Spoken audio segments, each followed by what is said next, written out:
देखा जाए तो दूध को जल से अधिक श्रेष्ठ माना जाता है और इसीलिए दूध का मूल्य जल से तनिक अधिक है।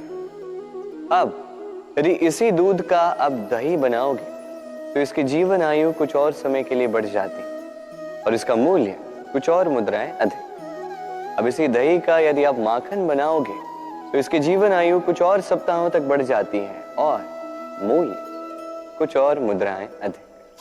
अब यदि इसी माखन का आप घी बनाएंगे तो इसकी जीवन आयु वर्षों तक चलती है और मूल्य माखन से कुछ और अधिक मुद्रा। अब इन सब का मूल दूध ही है, किंतु इन सब की जीवन आयु में, इन सब के मूल्य में इतना अंतर क्यों? इसका कारण यह है, दूध को दही बनने के लिए खटास सहनी पड़ी, दही को माखन बनने के लिए बिलोने के आघात सहने पड़े और माखन को घी बनने के लिए घंटों तप आंच पर ताप सहना पड़ा। तब जाके ये माखन घी बना, तब जाके इसकी आयु इतनी बड़ी, तब जाके इसका मूल्य बढ़ा। अब हम मनुष्य, हम सारे मनुष्य एक समान दूध की भांति, किंतु महान वही बनते हैं जो कठिनाइयों का सामना करते हैं, जो संकटों का सामना करते हैं, जो इन चुनौतियों पर खरे उतरते हैं।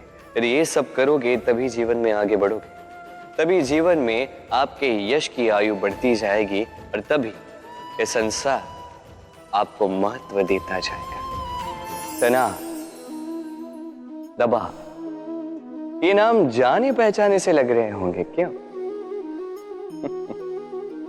इस संसार में हर व्यक्ति के जीवन में ये तनाव और दबाव है ही है, किंतु हर व्यक्ति उनके साथ वो नहीं कर पाता जो उसे करना चाहिए। इस तनाव और दबाव को हटाने के स्थान पर वो उसी दबाव का बंदी बनकर रह जाता है।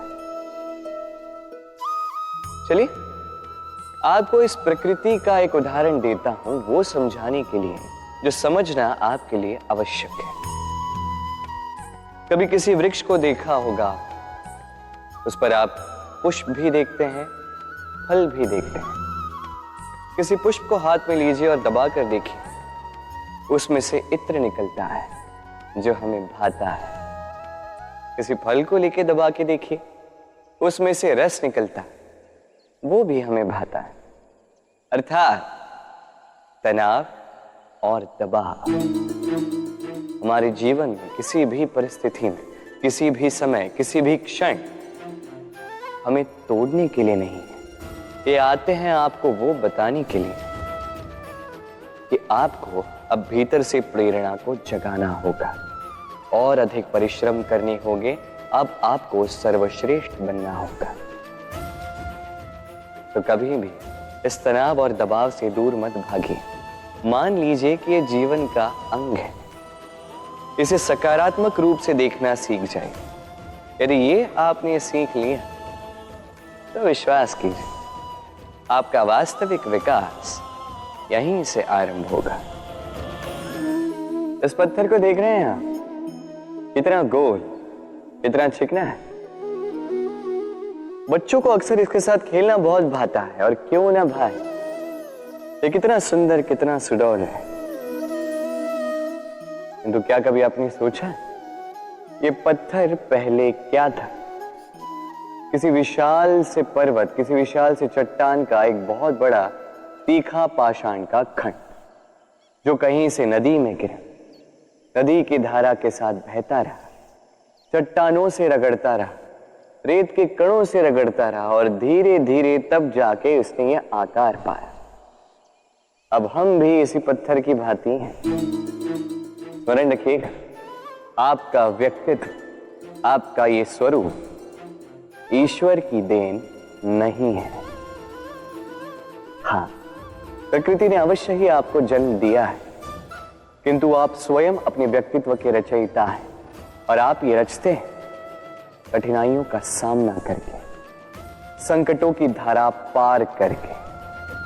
तो आप भी इसी पत्थर की भांति निरंतर प्रयास करते रहिए, अपना अस्तित्व बनाते रहिए। छोटे से मनुष्य के इस छोटे से मन में चिंताएं बड़ी बड़ी पाई जाती।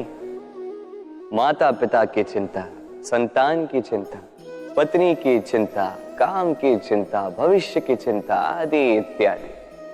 मनुष्य का ये मन चिंताओं का पिटारा है, किंतु धीरे धीरे यही चिंता चिता बनकर व्यक्ति को समाप्त कर देती है।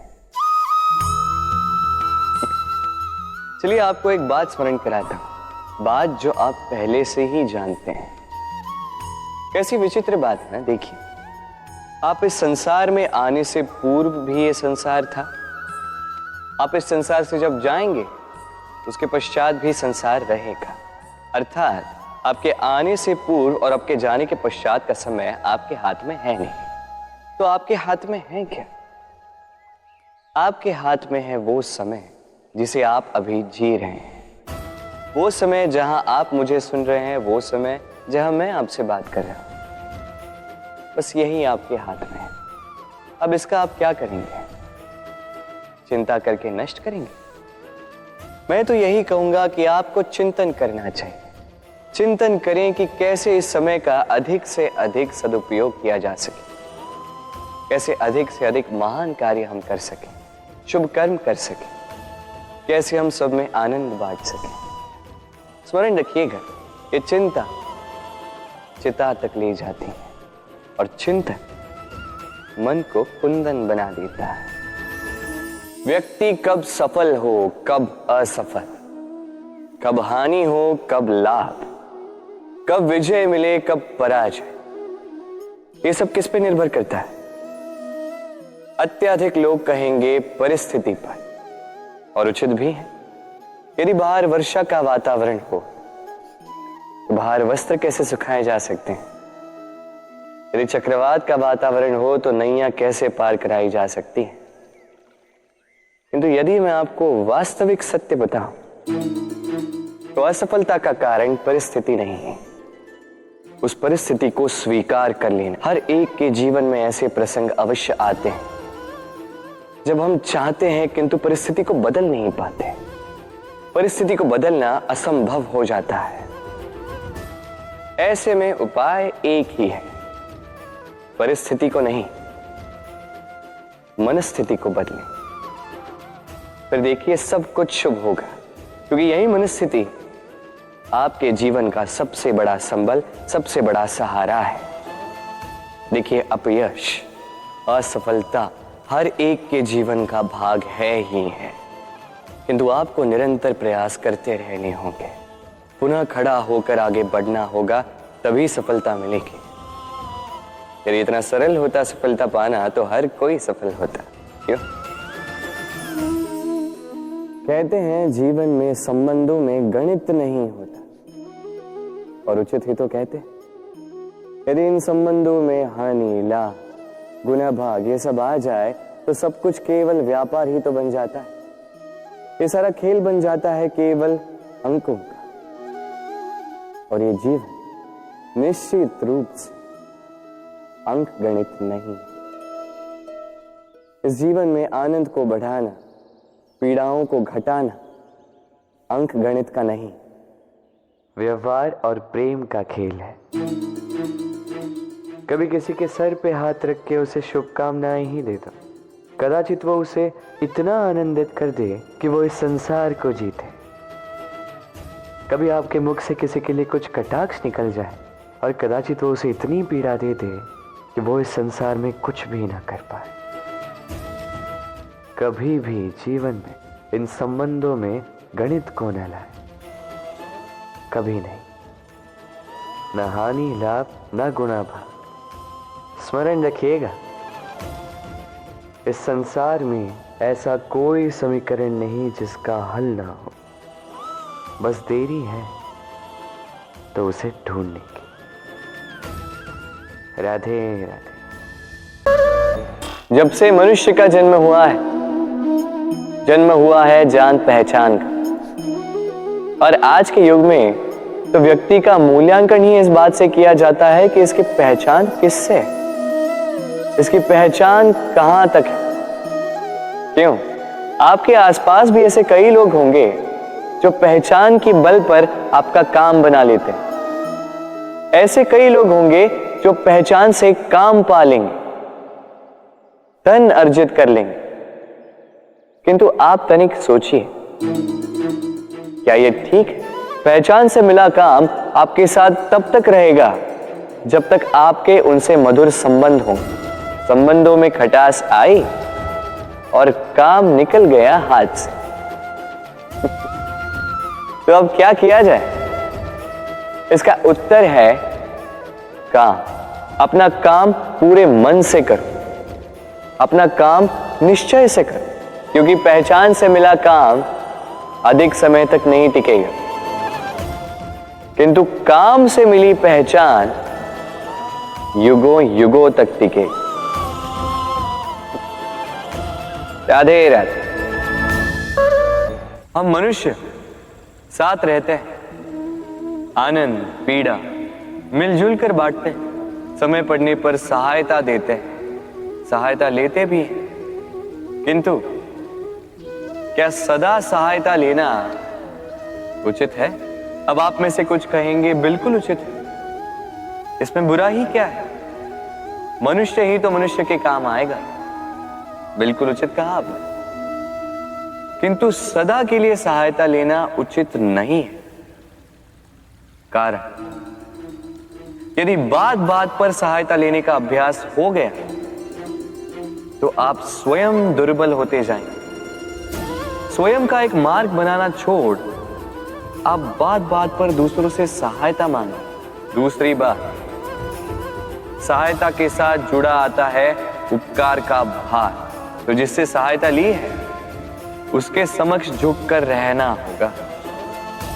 इसीलिए संकट में भी सोच विचार करके सहायता लें, क्योंकि संकट तो कुछ दिनों पश्चात निकल जाए, किंतु उस उपकार के ऋण का भार जीवन भर आप पर रहे। राधे राधे। इस कोमल घास को देख रहे हैं, इतनी कोमल कि कोई बालक पे आके इस पर बैठ जाए तो ये दब जाती। एक छोटा सा चूहा कहीं से आ जाए, अपने दांतों से इसे काट सकता है, और यदि कोई हाथी आ गया तो बड़ी सरलता से इसे जड़ से उखाड़ कर फेंक सकता है ना? अब देखिए,